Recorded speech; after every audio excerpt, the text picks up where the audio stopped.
Hey everyone, welcome to the Heath Street Minute. 1 minute of knowledge coming at you. This week we are finally wrapping up the last two parts of a business plan. Section number 6 is all about organization. Here is where you're going to detail out your management structure. If there are any people who have a stake in your company, write a little mini resume for them, make them look good. If you have any advisors or paid professionals in your pocket, list their names here too. Next, we move on to the financial plan and projections. This is the last and most final and most important section. If you have any data that you've used throughout your business plan, you can include it again here, but elaborate.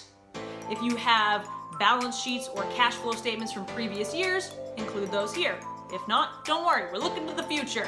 You gotta project out your numbers. Now, don't be modest, but be realistic. Exaggerating will not get you anywhere. So, once you have all that done, you're done. That's it. Great job.